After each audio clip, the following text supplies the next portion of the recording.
मेरे प्यारे दोस्त, आपके साथ धोखा हुआ है। और धोखा क्या कि ये सरकार निकम्मी है।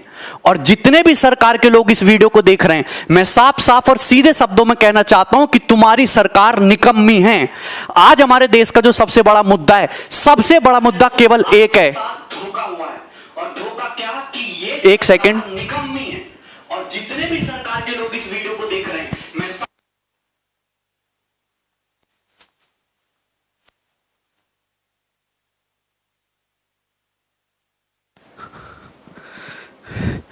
इस समय भारत में, आवाज आ रही है मेरी?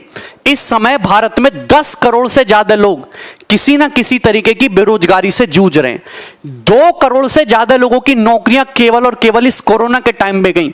50 लाख से ज्यादा लोगों की नौकरियां केवल और केवल इस जुलाई के महीने में गई। अगर मैं कहूं कि चुनाव का नामांकन आज किया जाए, 2 साल बाद चुनाव कराया जाए, 1 साल बाद चुनाव का रिजल्ट आए और चुनाव में गड़बड़ी के कारण 3 साल कोर्ट में मुकदमा चलता रहे और उसके बाद कोर्ट उस चुनाव को निरस्त कर दे, तो सरकार में बैठे लोगों को और नेताओं को कैसा लगेगा?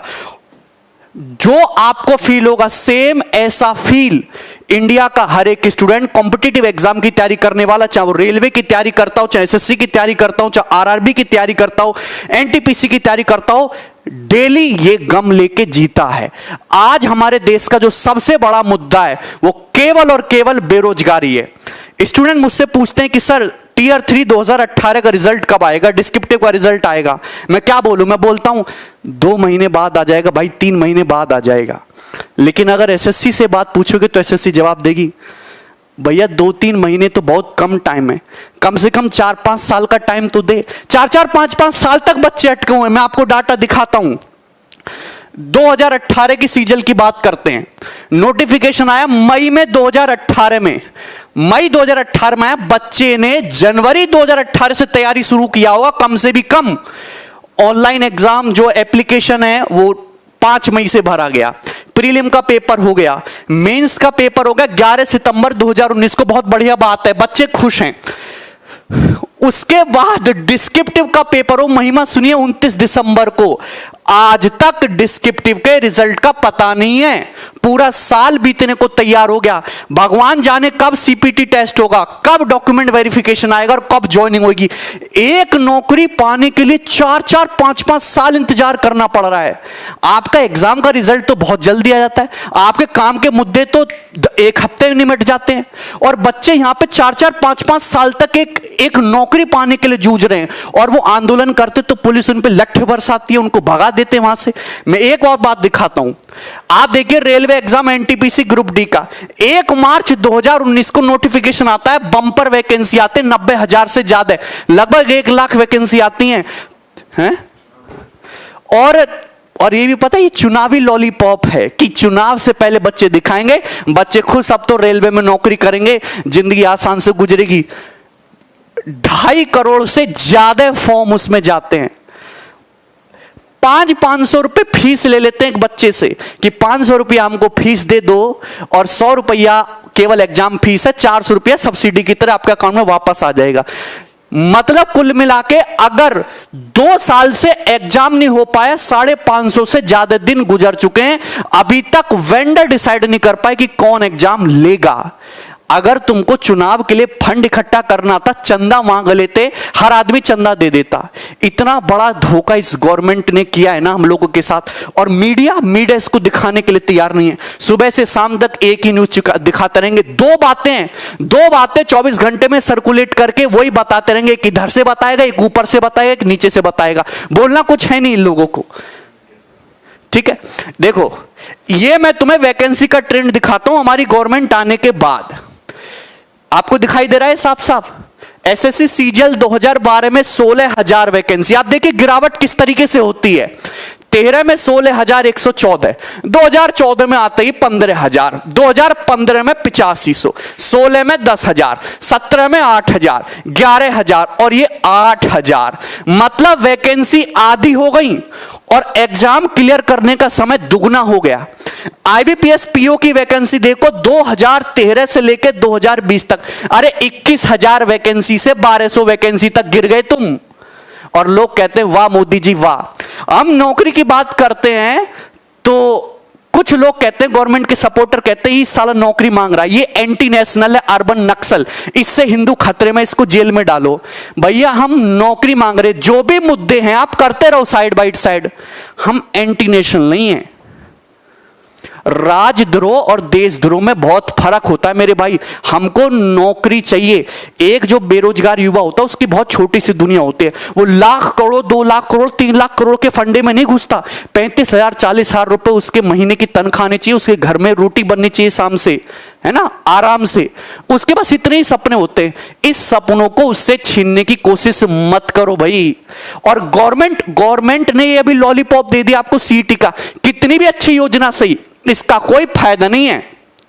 हमें सीटी नहीं चाहिए, हमें एक ऐसा कमीशन चाहिए जिससे एग्जाम जल्दी हो, 1 से 1.5 साल में सारी प्रक्रिया खत्म करके हमारे हाथ में नौकरी और तनख्वाह दे। हमें ऐसा कमीशन चाहिए। सीटी से बढ़िया यह होता कि जिन बच्चों का सीएचएसएल का पेपर अटका हुआ है, एनटीपीसी आरआरबी अटका हुआ है, एमटीएस लटका हुआ है, सीजीएल मेंस नहीं हो रहा टाइम से, आने वाले पेपरों का कुछ आता पता नहीं है, कि इन रुके हुए पेपर को जल्दी करा के बच्चों की ज्वाइनिंग दे। आपके पास पैसा नहीं है देने के लिए, तनख्वाह देने के लिए पैसा नहीं, तो साफ साफ बोल दो कि हम तो भिखमंगे, हमारे पास कुछ नहीं है तुम्हें देने के लिए। आप गवर्नमेंट जॉब खत्म कर दो, आप गवर्नमेंट जॉब खत्म कर दो, बाकी 2024 के चुनाव में हम लोग देख लेंगे, हम अपने हिसाब से देख लेंगे तुम्हें। फिर आप कुछ बोलते नहीं हो, सीधा सीधा सब छुपाए चले जा रहे हो। देखिए, ये हर एक स्टूडेंट की लड़ाई है और आपको खुद ही लड़नी पड़ेगी। तो ये एक हैशटैग है ट्विटर पे, देखो, हम भगत सिंह के जमाने से तो है नहीं कि हम सड़कों पे आके विद्रोह करेंगे, क्योंकि सड़कों पे आके विद्रोह करेंगे तो कूटे हम ही जाएंगे, हम लोग एंटी नेशनल, और हम लोगों के ऊपर उल्टे सीधे चार्ज लगेंगे। तो हम सोशल मीडिया में बहुत प्यार से और बहुत तमीज से अपनी बात रखेंगे। 1 सितंबर को 11 बजे से हम एक हैशटैग ट्रेंड करेंगे, hashtag SSC declare CGL result. जितने भी स्टूडेंट हैं, सारे के सारे स्टूडेंट, अगर 1 लाख ट्वीट होगा ना, पढ़े 15 दिन तक ट्रेंड करेगा। और आप फेसबुक पे, सोशल मीडिया पे आप मेल करो एसएससी को, आप जो भी ऑर्गेनाइजेशन है आप उसको मेल करो, अपने फेसबुक पे शेयर करो, इंस्टाग्राम पे, ट्विटर हैंडल पे, तब जाके कुछ होगा। वरना ये चीजें ऐसी चलती रहेंगी, ये नई नई चीजें आती रहेंगी और बस एग्जाम के टाइम को टाला जाएगा। ठीक है भाई, बस एग्जाम के टाइम को टाला जाएगा और ऐसी कहानी चलती रहेगी आगे तक। ये साल के साल ऐसे ही निकलते जाएंगे और बेरोजगारी का लेवल बढ़ता जाएगा। 10 करोड़ से ज्यादा बेरोजगार हमारे देश में। बहुत सारे लोग आर्ग्यू करते हैं, पॉपुलेशन भी तो बढ़ रहा है, कितना नौकरी देगा सरकार। भाई पॉपुलेशन बुड्ढों का थोड़ा ना बढ़ रहा है, पॉपुलेशन बढ़ रहा है जवान लोगों का। हमारे पास पॉपुलेशन नहीं, हमारे पास रिसोर्सेज बढ़ रहे। पहले घर में 1 आदमी कमाने वाला था, आज घर में 5 आदमी जवान कमाने वाले हैं, लेकिन वो पांचों के पांचों घर में बैठे खाली। अगर वो आदमी, अगर एक आदमी 50-50 हजार रुपया कमा के लाएगा तो 2.5 लाख रुपया महीने घर में आएगा। आप कहते हो आत्मनिर्भर बनो, आपने छोटे मोटे बेरोजगारों के सारे धंधे खत्म करवा दिए, उल्टी सीधी पॉलिसी ला के। कैसे आत्मनिर्भर बनेंगे? तुम लोग हम पे निर्भर हो, सरकार हम पे निर्भर है और हम आत्मनिर्भर बन जाएं।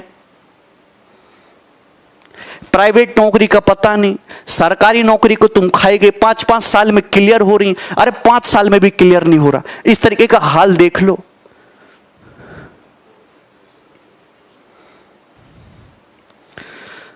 या सुबह से स्टूडेंट का मैसेज आता है, बार बार फोन आता है, कभी कभी तो ऐसे मैसेज भी आते हैं, सर 200 रुपया पेटीएम कर दो, 1000 रुपये सर डाल दो, कोर्स फ्री में दे दो, सर पढ़ना यहाँ अटके हुए हैं, पिताजी की जॉब चली गई, सर कोई टाइपिस्ट की जॉब दे दो, कंटेंट राइटर की जॉब दे दो। मैं क्या करूं, क्या कर सकते हैं हम?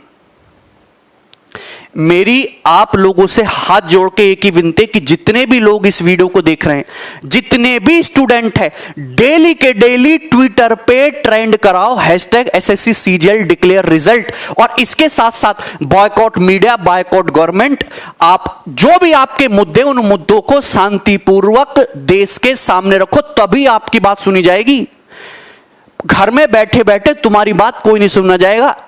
सरकार को केवल अपने वोट बैंक खोने का डर है, उसके अलावा सरकार को और कोई डर नहीं है। तो उनको वो डर दिखाओ कि अगर ये बहाली नहीं हुई तो 10 करोड़ वोट अगले चुनाव में गए तुम्हारे सड़क पे ले आएंगे, तब तो लोग सुनेंगे, अदरवाइज तुम्हारे मुद्दों को कोई सुनने वाला नहीं है। ये आज का कड़वा सच है। और मीडिया, हमारी मीडिया के तो मैं तुम्हें किस्सा बताता हूं। हमारी मम्मी गांव में रहती हैं, तो गांव में सीडी डीवीडी पे फिल्में देखते थे, न्यूज चैनल टीवी डिश नहीं लगा हुआ था। हम दिल्ली में आए, दिल्ली में शिफ्ट हुए, हमने यहाँ पे डिश लगवाया पहली बार, उस पर आज तक चैनल लगाया।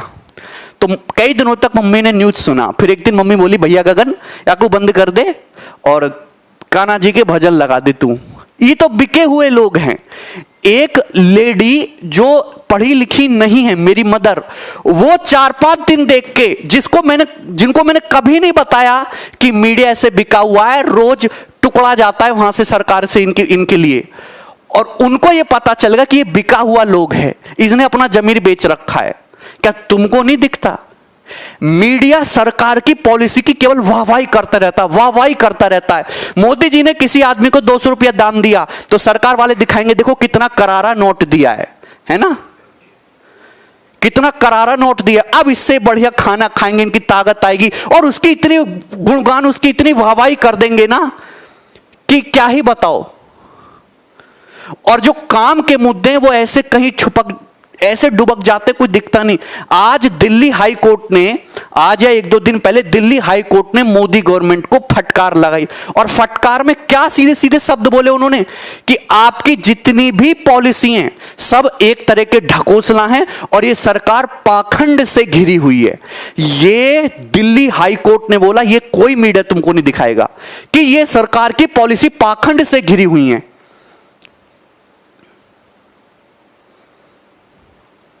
मैं क्या बोल सकता हूं?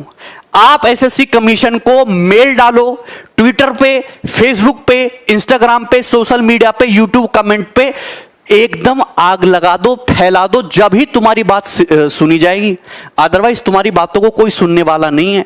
और एक बंदा अगर आवाज उठाता है ना तो उल्टे सीधे मुकदमे लगा के उसको जेल में डाल देते हैं ये लोग।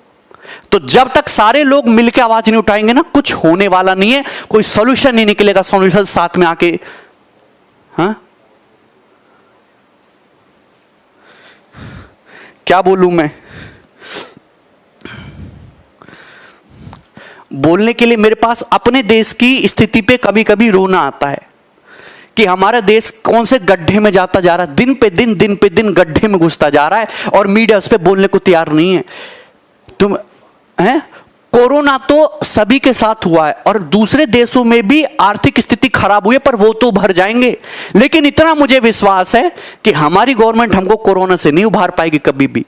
2,35,000 करोड़ का तो लोन लेने वाले हैं राज्य, जिससे कि जो लोग ऑलरेडी सरकारी नौकरी में हैं, जो काम चल रहे सरकारी, वो चलते रहें स्मूथली। चलते हुए काम को कंटिन्यूअस रखने के लिए इतना बड़ा लोन लेना पड़ रहा है। और तुम ये बताओ कि सरकार इतनी बेकार हो चुकी है कि वो कैसे नए लोगों को रिक्रूट करेगी और कैसे उन पे इन्वेस्ट करेगी, कैसे उनको ट्रेनिंग करा के उनको काबिल बना के तब तनख्वाह देगी। उसमें तो सरकार का इन्वेस्टमेंट जाएगा। आप जेईई नीट का पेपर तो बड़ा अच्छा करा ले रहे हो हैं, क्योंकि उससे गवर्नमेंट को प्रॉफिट होता है। जिनमें सरकार को पैसा देना पड़ रहा है, नौकरी देना पड़ रही है, वो 3-3, 4-4, 5-5 साल तक अटके पड़े। 3 साल तो मिनिमम टाइम है।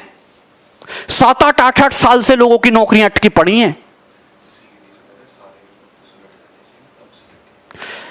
सीटीई ये लागू होने से पहले जितनी भी भारत में भर्तियां रुकी हुई हैं वो सुलटा दो, उसके बाद सीटी लाओ धड़ल्ले से।